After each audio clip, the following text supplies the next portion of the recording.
over at BangTheBook.com. We are your one-stop shop for sports betting news and information. Lots of great stuff going on over there from our very talented cast of writers. Parker Michaels is back, 2-0 start to the NHL season. A daily must-read over at BangTheBook.com. Make sure you check out his thoughts here for this much bigger October 3rd card.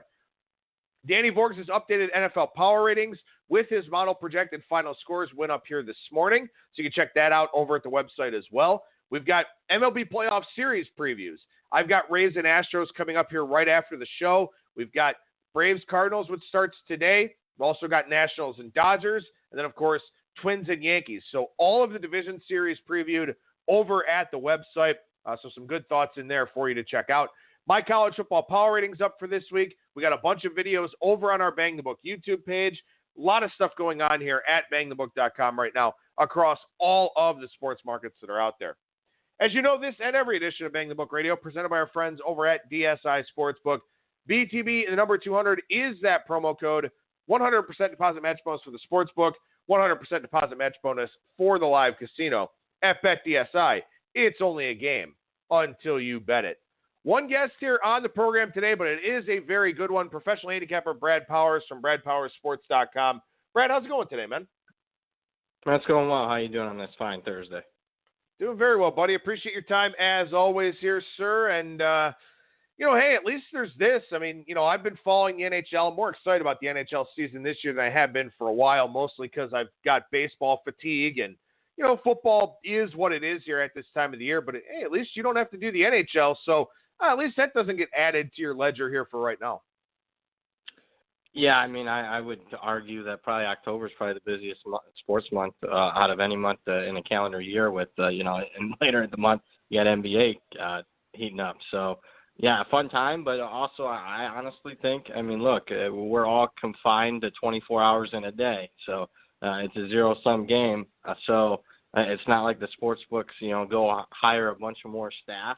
I would argue that sometimes October and November create some opportunities because just about everybody's spread thin. Yeah, it's definitely part of it. And again, you have so many sports markets in play. And of course, college basketball starting very early here this season as well. I think that's November 5th or something like that. So college basketball going to be coming up here as well. Yeah, and that's where I think specialization. Don't try to do too much. When you spread yourself thin and try to do every sport, maybe it works for you. Maybe it's high level, or maybe you have, your own team of specialists. But I just think that's where specialization really helps you. Just continue to focus in on one sport. I get it. Most people can't, aren't offered those opportunities. They got to cover it, like yourself. But, to me, if you want to win in the long term, that's where you zero in and focus in on choose your one or two sports to focus in on. Well, let's see if we can win here this weekend in college football. I know it's been kind of an up and down year for you, a little bit on the college side. It's been an up and down year for me here, too. It just sort of feels like, and we kind of talked about this a little bit coming into the season where it felt like we had the elite teams, we had the bad teams, and it felt like a lot of the teams in the middle in most of these conferences were very interchangeable for the most part. And maybe that's what we're kind of seeing here with conference play going on. But we'll go ahead and start on Friday here. A game, I think it's the game of the week, personally. I know Auburn and Florida play, but I think it's the best game on the card here. Game 307-308, UCF on the road to take on Cincinnati. What are your thoughts on this one here, Brad, to kick off the segment? Yeah, I'm on Cincinnati here, and I'll start with my number. UCF I have by 1 in this instance, and I think just market wide, I get it. The wise guys love Central Florida. Why? Because their stats are really good. Yards per play differential, points per game differential, yards per game differential, all of it's elite. But I actually think the market probably threw Cincinnati in the trash too much for the Ohio State game. Look. A lot of wise guys liked Cincinnati against Ohio State. What happened? Ohio State 42-0. Well, since then, the Buckeyes have beaten Indiana by 41. They've beaten Miami, Ohio by 71. They've beaten Nebraska by 41. So to me, that data point that was really bad for Cincinnati doesn't look as bad now. And I really liked what I heard from Luke Fickell after the game last week, which I think got overlooked in the marketplace, shouldn't have.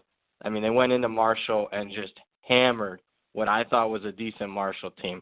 I mean, it was 45-0 entering the fourth quarter. That's a Marshall team that went onto the blue turf and lost by 7 earlier this season. And what Luke Fickell said, basically, he thought they were in a little bit of a rut. They were sitting there at 2-1, didn't have a lot of energy. And then he said after he walked into that locker room after the Marshall game, there's a different energy. I think it carries over here. I'm on the Bearcats.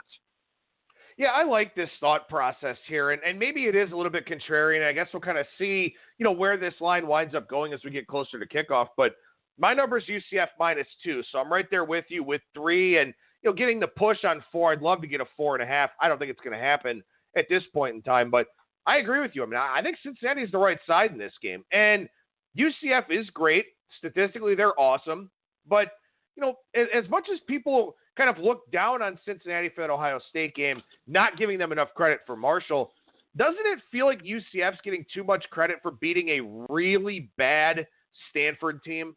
Like, just because they're a Power 5 team doesn't mean it was a terrible spot for Stanford.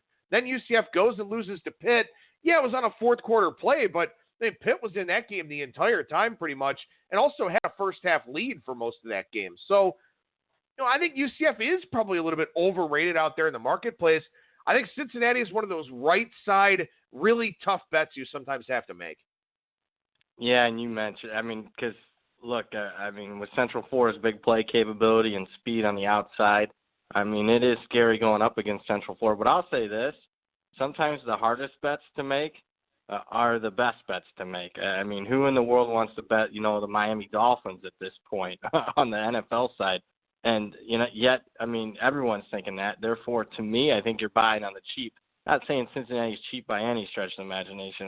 Let's face it, this line was 4, looks like it's creeping to 3.5, so it's certainly not cheap. But it is scary to some degree, stepping in front of Central Florida. But I think you hit the nail on the head. Stanford obviously has their worst team in a decade plus at this point. So Central Florida blowing out Stanford isn't the same as Central Florida blowing out Stanford in 2010, 2012, 2014, heck, even 2016 and 17. All right, so we move to Friday's other game here, a game we haven't talked about a whole lot because, quite frankly, it's just not that attractive of a matchup. But, hey, again, sometimes those are the best spots to find value here. Game 309, 310, New Mexico and San Jose State. San Jose State, a 6.5-point favorite here. This line was 7, but this is a very rare roll for San Jose State. Yeah, you're right on top of it. It's their largest favorite roll against an FBS opponent in about 4 years for them. So how do they handle it? I'll say this. I didn't think they'd handle success last week coming off that big win over Arkansas. I liked Air Force in that game, and I thought I had the right side in that one. But obviously one of the worst. I guess they're all created. They're not all created equal, but, a bad beat's a bad beat. But that was something I haven't seen too often is a team, in the final couple minutes when you're leading by 24 and you go for it on 4th and 1 at your own 22-yard line. I don't think I've seen that. So, kudos San Jose State got the back door. Tough matchup here for me. My line says to take their slight value on the Spartans here, but I can't lay the 6.5. It's kind of a pass for me, Adam. Yeah, it's a pass situation for me too. I've got a little bit of value on New Mexico. I got this line 4.5, but I'm not going to take either side here in this game. And I was also on Air Force last week, which was all sorts of fun. I really enjoyed that one. Then I was on Liberty. I was also on Vanderbilt. So it was a real fun weekend for me last week. And we kind of lamented that a little bit on Monday's show, just sort of openly asking, and I guess it's maybe a rhetorical question, but there are some weeks, there are some Mondays where you just ask yourself, why the hell do I do this? And that was one of them last weekend. Oh, my God. Yeah, I was in the same boat. I had Liberty, and it wasn't even them giving up the back door. I knew they blew the game when they fumbled at the New Mexico 4-yard line in the first half. They missed a chip shot field goal in the second half. I knew that one was coming, but what I didn't know was coming, Khalil Tate's a late scratch for Arizona, not announced, not on any injury report, but yet, an hour before the game. Good night. But, yeah, I had similar thoughts. I'll even since I don't want to get too much woe is me stuff, but, try betting Nevada against Hawaii, and you turn on the TV and you see sleet and, snowflakes, and you think you got a winner.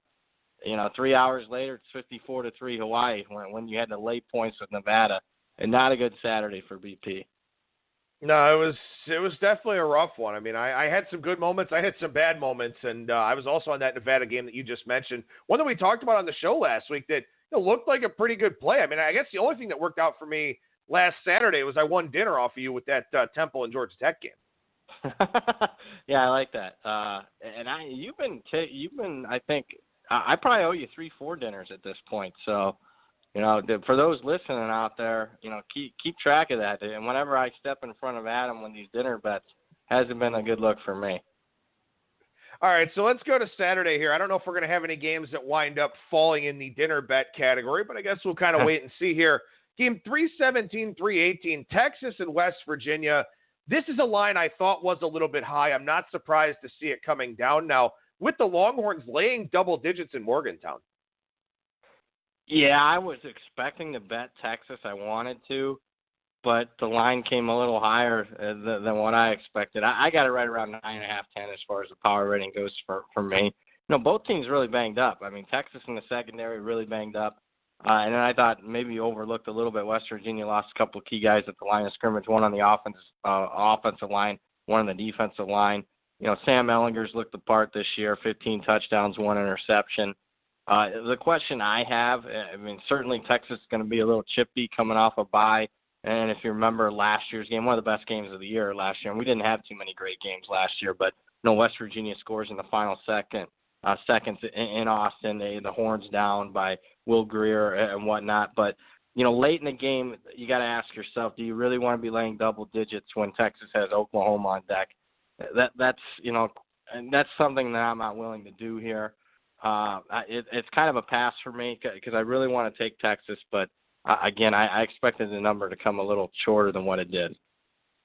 I actually have this number a little bit higher than the market, but again, just looking at the spot and sort of factoring, everything into the equation here, I thought that this number would be, 9.5 or 10. And again, my pure power ratings that I post on Monday are just that. I mean, they're just the power ratings with home field advantage.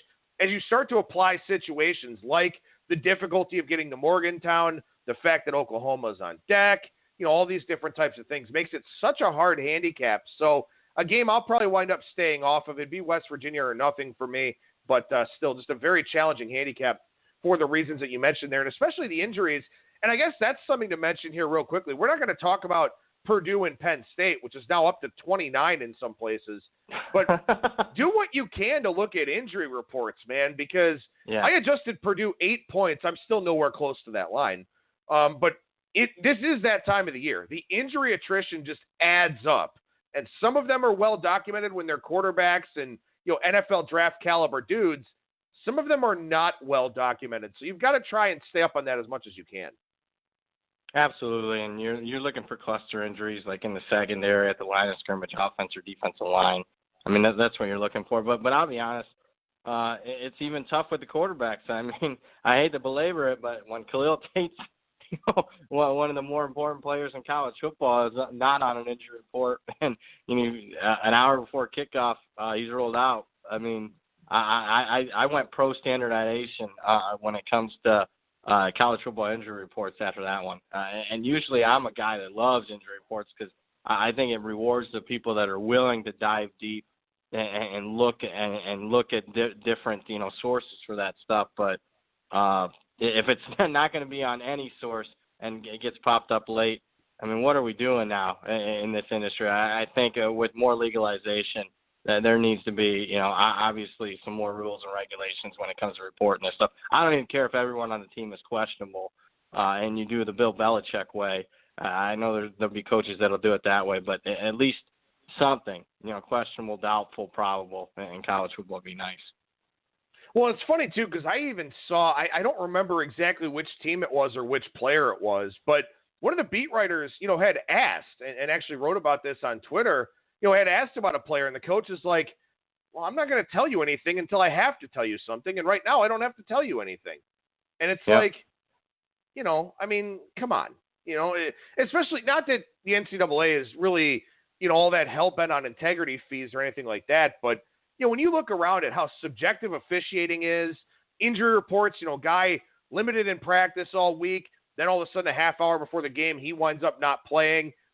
It's obvious. We have a bone to pick with all these sports for a variety of different reasons. But the injury thing, there's got to be some kind of standard. I totally agree with you, especially in college football when news can be really, really difficult to come by. So hopefully none of these games here have any of these pop-up injuries or anything like that. But we move on to game 325, 326 here. A little primetime ACC game between Pitt and Duke.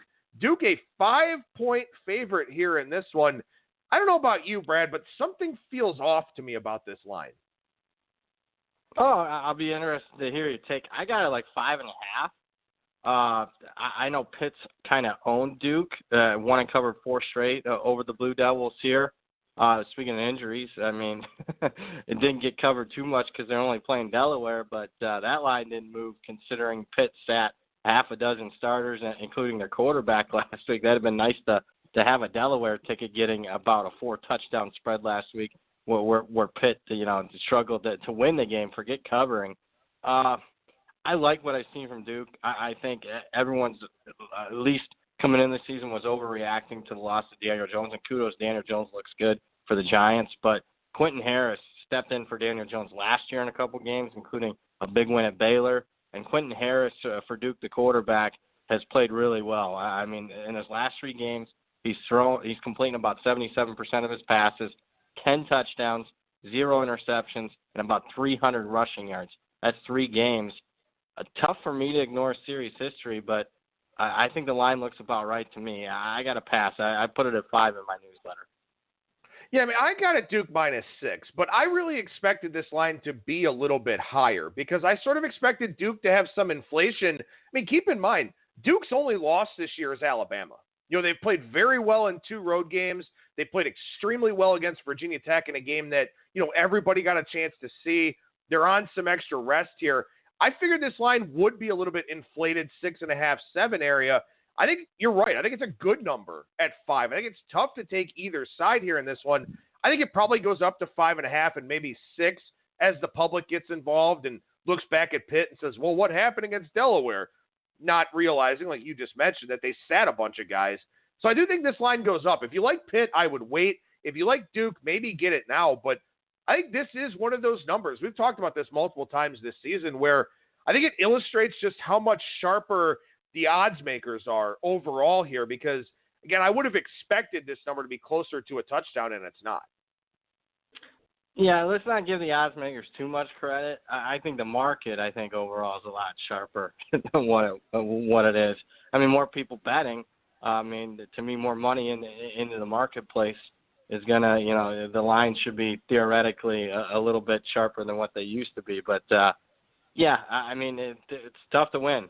Even when you think you have an advantage, it's tough to win. But you're right. I think if this was 15, 20 years ago, I think there would have been a clear overreaction to Pittsburgh only beating Delaware by 3. And obviously Duke coming off a 35-point win over Virginia Tech. Now I can see your point where you expected Duke to be laying 6.5 here. All right, so we moved down one spot here. Game 327, 328, Baylor and Kansas State. Could have had Baylor at 4 or 4.5 on the bet online openers. I'm pissed off I didn't take it because now we're down to Kansas State -1, 1.5 out there. There's also some 2 and 2.5s out there as well. So this was kind of all over the place, but still under the key number of 3. Yeah, and I got Kansas State slightly favored by like 2, a little less than 2.5. So really no bet for me right now. But here's what I see. There was a major question mark with Baylor heading into last week. And the question mark was, how good is Baylor? Because let's face it, I could have made a strong case that they had played the weakest schedule of anybody in college football entering last week's game against Iowa State. And kudos, they responded, got out to a big early lead, took a couple punches from Iowa State, were able to rally, get a field goal. So big positive, big thumbs up for Baylor with that performance last week. Kansas State, do we really know how good Kansas State? I'm really impressed with the win at Mississippi State, but last week, the final looks respectable. They lost by 13 against Oklahoma State. But, Oklahoma State dominated that game. I mean, they dominated the line of scrimmage. They dominated the box score. Kansas State couldn't move the football, but they couldn't move the chains. They were 1 out of 13 on third downs. No bet for me.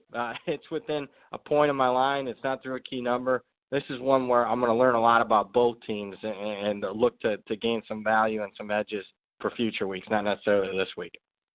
I agree with learning a lot about both teams. I mean, I liked Baylor last week. I wound up taking the 3. They win the game outright. And, that was a game, I believe Iowa State had all 21 of their points in the fourth quarter, right?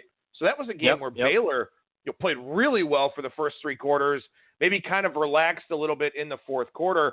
You're curious to see how Kansas State bounces back, too, because, like you said, that game wasn't as close as the score. I mean, Oklahoma State ran for like 670 yards or something in that game. I'm exaggerating. It was in the 300 range, but still, they ran all over Kansas State in that one. So now you kind of want to see how Kansas State bounces back, how Kleiman bounces back, and also Manhattan's a tough place to play. So you find out a lot about Baylor here too.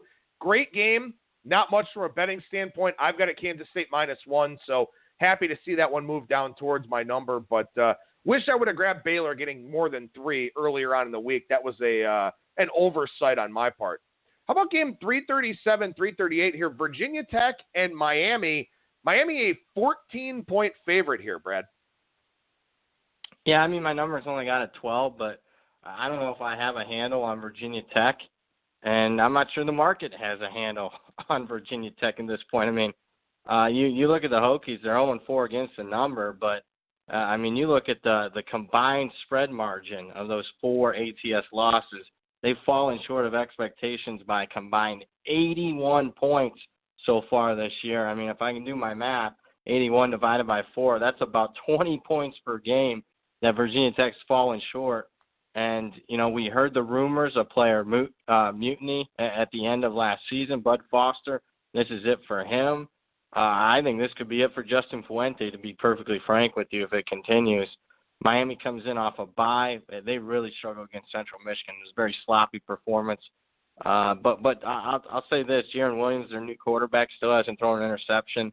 I just can't trust VT. At 14, the line looks about right to me. I won't have a bet, but I wouldn't be a bit surprised. I mean, the Virginia Tech could be a team that is almost like a Louisville last year, where this is a roster just giving up on their coach, and the market's just not going to catch up. Yeah, that's the situation I think we're in. I've got Miami -15 here. So, again, right by the number. Grabbed an earlier number on one of the openers. I think I got 11.5 at Bet Online. Open 12.5 at Bookmaker. Ooh, nice. I don't want it to get into a measuring contest here, but 8.5 I got at Circa. I like it. Nice grab. That's a real good grab for you. Definitely props to you for that one. And that's the thing here is that losses will happen. But the degree of a loss is something you really have to look at in college football. And I dropped Virginia Tech, I think, 5 points after that game against Duke, because not only did they get their asses kicked, but they totally quit in that game. And I would rather be way too low on a team that I question its motivation than be in line with the market, or be higher than the market, because I don't want to play Virginia Tech in any context right now. So if I can fade them, I'm going to happily do it, and I did it here this week, and I guess we'll see how it plays out. I totally agree with that. And look for it depends. I mean, we talked about grabbing early numbers. I think that we'll see money continue to pour in against Virginia Tech if they don't at least look the part this week. I think the market will really start getting a hold of this early when it comes to, hey, we might have a team here that's just quit on their coach. And therefore, I think if you're wanting to fade Virginia Tech, do so, obviously, at the first chance you can do so early in the week. All right, so we take a look here in the Pac-12 game, 343, 344, and I don't know, maybe there's more clarity about the Arizona injury report this week, but Colorado's a 4-point favorite here, up from 3. What do you think about this one? Yeah, there really isn't. There's not an official word of who they're going to go with at quarterback. I'll say this, Gunn will look pretty good. I mean, he threw for 350 yards in the Arizona 3-point win last week, so kudos there for Arizona. I mean, defensively, they certainly look the part. And keep in mind, on the other side, you're dealing with a key injury with Colorado with Laviska Shenault. They're all American wide receiver, although I'm starting to get to the point where he's overrated. He had a really good first 5-6 games a year ago, and then he got banged up, and he's been banged up a little bit this year. But I think it's a decent spot for Colorado coming off a bye. And if Arizona does end up going with Gunnell, it'd be his first road start. So slight lean for me would be on Colorado here. I've got this line closer to a pick 'em. Maybe I haven't adjusted enough Arizona enough for the injuries and things of that sort. But I will say this. I think the problem here is I don't know how to rate either one of these teams. Because you've got a Colorado team that had some very misleading games early in the year. Then they got pretty much dominated by Air Force in a game that they lost in overtime. Arizona with all the injury questions, I don't know what's going on with that team. I would go against my power ratings here and take Colorado because the one thing that works out for Arizona's defense is they play that 3-3-5. And sometimes it's a little bit of a difficult scheme to kind of figure out on a regular week because Arizona just doesn't have great talent on defense. If they did, they'd be a better defensive team. Colorado, with the extra time to decipher that defensive scheme, I think really helps them in this spot because they can move the football. So I actually do like Colorado a little bit here, despite what my numbers would suggest. Yeah, and I don't want to turn this into, I got this number at this, but the early money's been on Colorado, and I bet Colorado just, playing on, hey, if Khalil Tate doesn't, more word's going to get out that maybe Khalil Tate is not going to play. And I'll say this, I think this line is telling us that Tate isn't going to play because I think he's worth it. And the line move last week shows that he's worth 3.5 points to the line. If he's in there, this line only goes down. Now that we're here on Thursday, I think this line is telling us that he's more likely not to play. And, on one hand, you got a Colorado team that's going to probably have to prepare for both. But if Tate doesn't play, Gunnell's not the same anywhere near the runner that Tate is. So that'd be another advantage schematically that Colorado has here. Now, I did move Arizona down 4 points last week. So, right. maybe I haven't evaluated enough for Tate. Maybe I just don't, like I said, I just don't know how to rate Colorado. So I guess, that could be part of it I too think here. on the Colorado side then for you. Yeah, I think so too. And you know what? Like I said, coming off of a bye, Mel Tucker seems to have done a decent job with the defense. That offense, Montez can sling it. So, like I said, I think Colorado I may like them enough to make them a nugget play this week, even though it's against my numbers. I just think the spot sets up really well for them, and also the ability to dive a little bit deeper into that Arizona defense, which, as we know, is very, very flawed here this season, and really has been for multiple seasons. How about game 345, 346 here? San Diego State and Colorado State. This line moves pretty interesting to me here. I'm curious to get your take on it. It's moving with my power rankings. I have San Diego State by 8 here. I'm a little higher in the marketplace on San Diego State this year. I know the last time they played, you were on Utah State. Might have been a dinner bet I lost you. We'll have to track these, or maybe not, because instead of 2 dinner bets I owe you, I'll end up owing you 5, and then you'll just we're just going to have to go to Bacchanal Buffet at Caesars, and I can just have multiple dinners in one. There you go. That's a good call there. Yeah, that's a deal right now. I'll buy out of the multiple and just say, well, I'll get you the buffet. It's one of my favorite buffets here in town. San Diego State's coming in off bye. They're terrible as a favorite. Last 11 times they've been a favorite. They're 1-10 against the number. So it's really tough laying, more than a touchdown now at this point with San Diego State. Now, I'll say this. It's been a very typical Rocky Long type of team this year. The under's 4-0 in San Diego State games, combined cover of 61.5 points in just 4 games. And I thought a little bit misleading higher scoring for Colorado State and Utah State last week. Game had 3 non-offensive touchdowns. If I'm going to get involved here, Adam, I'm going to go with the under here, under 51.5. See, these are the types of games that I really hate in college football. You've got a San Diego State team that's 126th in the country in yards per play against the Colorado State team that's top 25 in the country in yards per play. But as we know, Colorado State's defense is absolutely atrocious, and San Diego State's defense is pretty good. And I hate these types of games where you've got a bad offense as a growing road favorite against a pretty good offense. Which side of the ball actually has success? That I think it's such a hard handicap in games like this. My number was 6.5, so I was right on the open. But I hate games like this. I feel like I just naturally stay away from them when a bad offense has to create margin against an offense that's been pretty good. That's a good call. I'll give myself a homework project. I'll have to look and see if I can query some of this up and see how it fares. But you're right. I mean, with such contrasting styles on the team, sometimes you find some of your best bets with contrasting styles. Otherwise, you're just like, I don't see how this works out. Really, I don't have a strong opinion. So for me, that's why I'm going more under than anything. All right, so we moved down one spot on the board here, 347, 348, Oregon State, UCLA. I was against Oregon State. I took Stanford -3. I got in on a good number for that one because it wound up pushing Oregon State 21 points in the fourth quarter of that game against Stanford. Again, says a lot about the current state of the Stanford program because from a box score standpoint, the Beavers were clearly the better team in that game. Yeah, no question they were. Missed a couple of key field goals early, moved the football. The interesting game, I mean, to say that they were clearly better when they trailed 21-0 early in the game. Yeah, it's an intriguing Oregon State team because I don't think a lot of people have seen them. And now you start, and I love this time of year because now you start reevaluating what's happened to this team throughout the course of the season. Well, a 3-point loss, even though it was a little bit misleading, I'm remembering that box score, but 3-point loss to Hawaii doesn't look so bad right now. They moved the football against Oklahoma State, lost right around the spread in that one. I chalked that up. Honestly, Jonathan Smith lost that game by going for 2 a couple of times as far as the cover. And now could have beaten Stanford, crushed it, and exceeded expectations against Cal. This is one where I love this. It's kind of like we'll pull behind the curtain a little bit and how the sausage is made here. But I've talked myself into Oregon State throughout the course of the week. I just think this team is not getting enough. But I don't think a lot of people understand how good they are, or at least how improved they are over last season.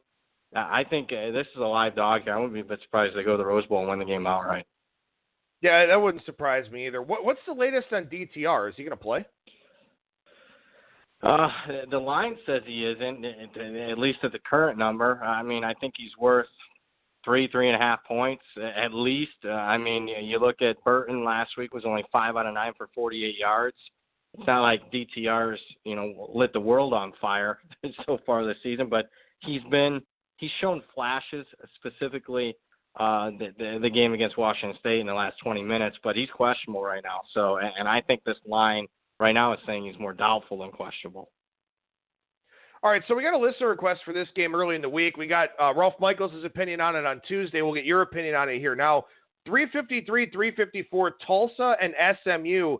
SMU 13 is pretty much the consensus number out there, with them in a favorite role in the top 25 for the first time since 1986. Yeah, I mean, it's a tough cap because, I mean, Tulsa, I don't think it's getting a lot of publicity, but Tulsa's much improved this year. They're fresh off a bye.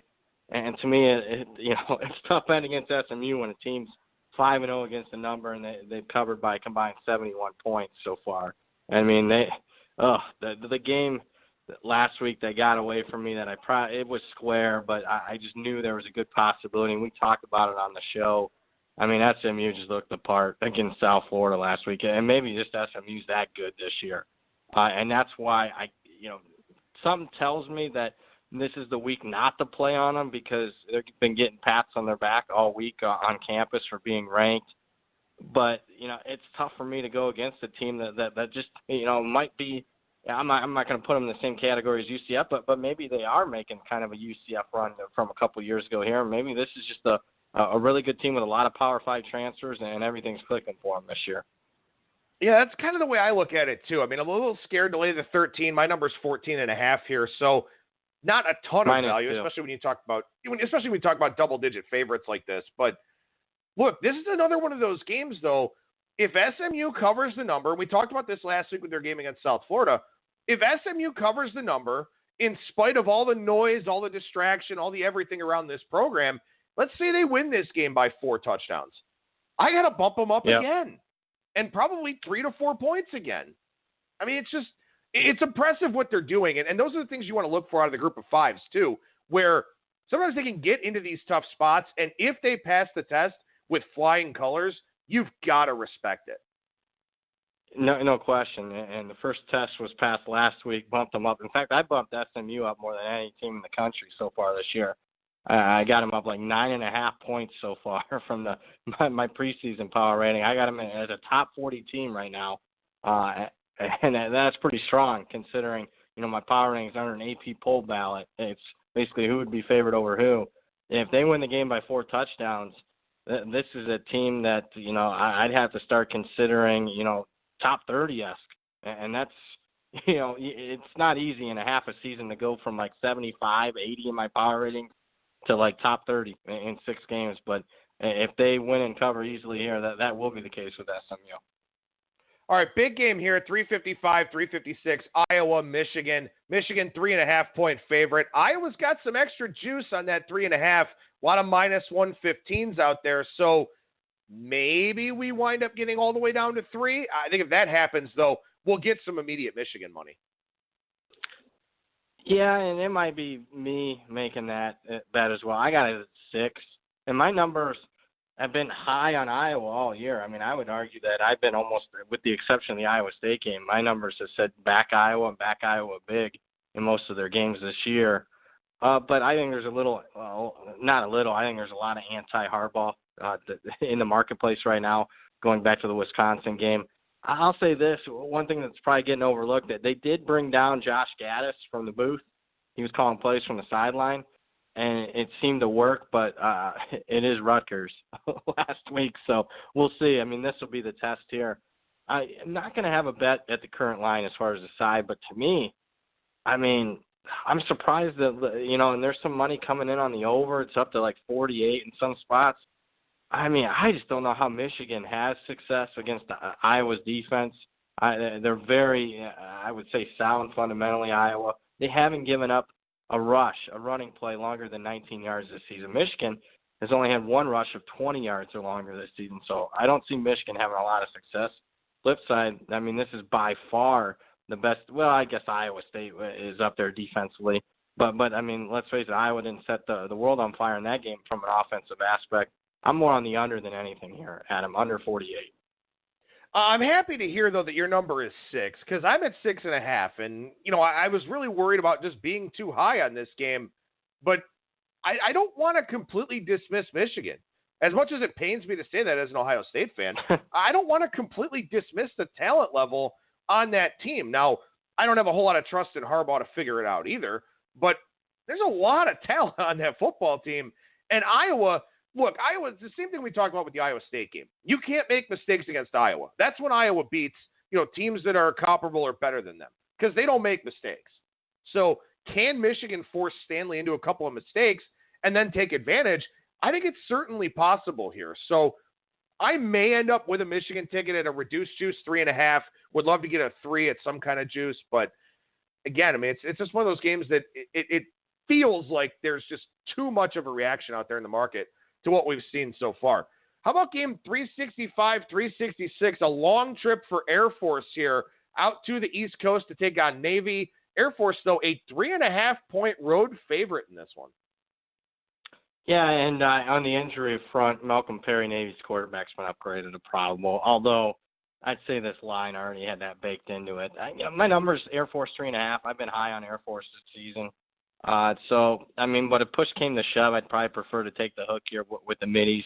Although, their offense was shut down in the second half against Memphis last week.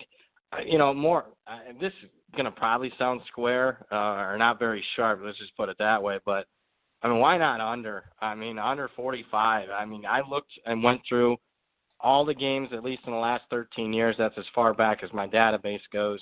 The service academy games, Air Force, Navy, Army, Navy, Air Force, and Army. So 13 years. So we got 39 games sample size. The under's 31-8. 31-8 the under is in service academy games the last 13 years. I don't blindly bet on trends, but that one sounds pretty good to me. Under 45. I think my favorite thing is that this total, and maybe, in the offshore market, it seems like it got corrected a little bit. I think Circa opened this total in the 50s, but it seemed like every time these service academies played each other, the total would come out too high, and it would get bet down 4 or 5 points.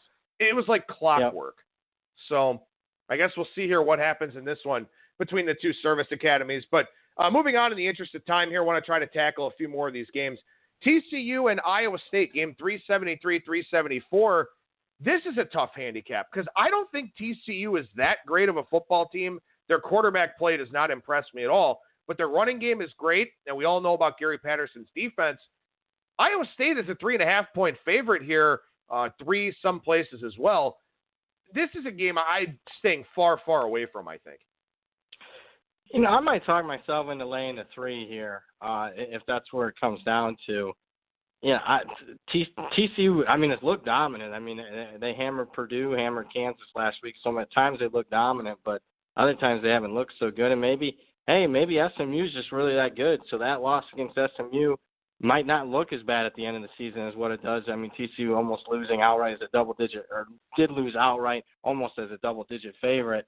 Iowa State, give them credit for coming back. They could have folded the tents after they trailed 20-0 entering the fourth quarter.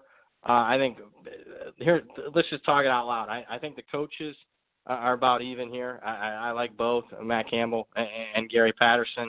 I'm at home with Iowa State, and I clearly have the better quarterback. Sometimes just the talk out the simple, keep it simple, talk it out loud. To me, and you got 2 good defenses, better quarterback play at home. 3 sounds cheap to me. My numbers have it more like 6. I like the Cyclones. Yeah, I was wondering what your number is. I got it 4.5, so I guess you and I are kind of splitting the difference between where you are and where the market is here right now. My numbers would say, maybe Iowa State. And that's the thing here, too. TCU running the football on a lot of teams you can run the football on. Iowa State's a much tougher team to run the football on. Yep. And this is something that you have to look at this, too. You have to look at how these teams match up schematically. TCU wants to run the football. If they can't run the football, they probably can't score. And Iowa State can score multiple ways, even though they've had trouble scoring here this season. So it's very important to look at that stuff, too. And, again, that's part of the handicapping process that we talk about, whereas the betting process, getting out in front of some of these numbers earlier on in the week.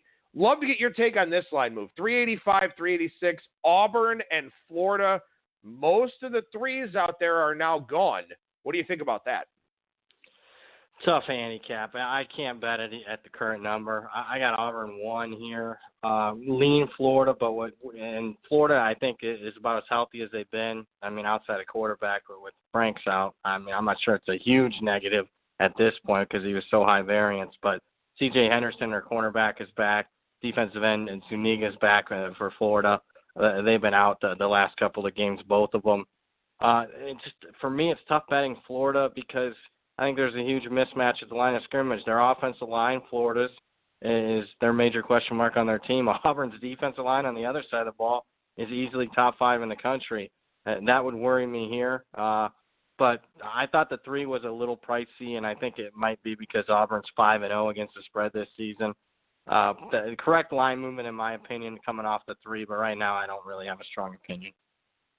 I'm going to disagree with you here on this one, but with the 2.5, it's tough to make a dinner bet here. But Florida's 5-0, but they played the 91st ranked schedule in the country per Sagarin. Auburn's 5-0, and they've played the 5th ranked schedule. 3 top 30 teams already for Auburn. The only other teams to do that here this year are Stanford and BYU.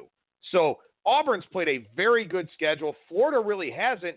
The only top 30 team for Florida was Miami in week 1 with the redshirt freshman quarterback, or week 0, I guess, with the redshirt freshman quarterback. Florida didn't look great in that game. I got to go with Auburn here at the 2.5. And this is one I may play now that it's off the key number of 3. My line's Auburn -4. Auburn's I think they're just a better team in every facet of the game. I really think that's the case. And it's a tough road spot for Bo Nix, and that was the worry at -3. But now that I'm getting the 2.5, I think I got to take Auburn here. There you go. Here's what I'll say. No dinner bet. You know what? If you're confident enough, I'll take Florida +3 on a dinner bet. All right, we can do that. So that means I got right. Auburn -3. Key number. I'm getting a half-point advantage. That's fine. Right. You take your half point, and I'll take another dinner somewhere. One more game here on the college side. 391, 392, Michigan State and Ohio State. Don't need to spend a lot of time on this game, but I'm just curious to get your take because I know you were very high on Michigan State coming into the season. A lot of people were. And here they are getting almost 3 touchdowns against the Buckeyes. So What do you think about the current state of the Spartans and about this line? I mean, I got it 21. But with that being said, I'd still lean Michigan State. I mean, it just seems off to me. But kudos for the Buckeyes. I mean, if my power ratings still have obviously some of last year still baked into it. I mean, I don't go full, as far as everything is about this season until, probably late October, where I take off that governor from past seasons. But, I've upgraded the Buckeyes well more than a touchdown so far this season. Michigan State's down a little bit. But I think this is the disrespected role that Michigan State usually thrives in. I'll lean with the Michigan State Spartans plus the 20, but I don't say it with high confidence after I stepped in front of that Buckeye machine last week and took one on the chin and then some. This is another one of those games. I mean, I get it. Ohio State's a 20-point favorite. I've got it at 18.5, by the way. But if Ohio State blows out Michigan State and does whatever they want against that defense, you got to move Ohio State up again because they're finally getting a legit defense. And if they still do whatever they want, I mean, that says a lot about this offense, about Ryan Day, about Justin Fields, about the offensive line. Everything just looks crisper for Ohio State on both sides of the ball here, especially on defense. Fundamentally sound. Their tackling angles are better. Yeah, we'll see what happens when they play some, better athletes, but everything for the Buckeyes just looks better. And if they look the part here in this game, again, probably going to have to adjust them up a little bit. So a couple of NFL games I want to tackle here with you real quickly, Brad. 473, 474, Green Bay and Dallas. Game of the week, Dallas 3.5-point favorite. This line really hasn't moved a whole lot. Do you have a thought one way or another? I'm on Green Bay. I just don't. I mean, they just played. We talk about strength of schedule. You don't get the disparities in the NFL too much, but I think we have one here. I mean, Green Bay has beat two legitimate teams, in my opinion, Chicago and Minnesota. And last week they blew the lead against Philly, but I mean, they really blew two scoring chances inside the Philly 10-yard line. If they somehow don't do that, stats say, they outgained the Eagles by 160 yards. I worry about Green Bay's defensive line, and they got run over last week, and now you're facing Zeke Elliott, so that's a concern. But, I mean, are we really sure how good Dallas is? I mean, they beat 3 Patsies to start the season. Finally got some resistance last week, and, they lost outright as a favorite in the Superdome. So I'm on the hook here. I'll take the Packers plus the 3.5. And it's not like this. I mean, the Saints played really well defensively. You got to give them credit for that. It was one of my few good calls in the NFL last week. And something I thought really worked out for New Orleans is that most of their secondary played together at Ohio State. So with all the Dallas pre-snap motion, the confusion they try to create, I think the guys for Ohio State that played together were just, they're used to communicating like that. So I think it worked out really well for them. Maybe Dallas has more success this week against Green Bay without as much familiarity with each other in the secondary. But like you said, I mean, Dallas, they beat up on bums. And the Saints, as good as the defense played last week, that offense is a shell of itself with Teddy Bridgewater. And Dallas still couldn't beat them. So that's a big-time red flag right there.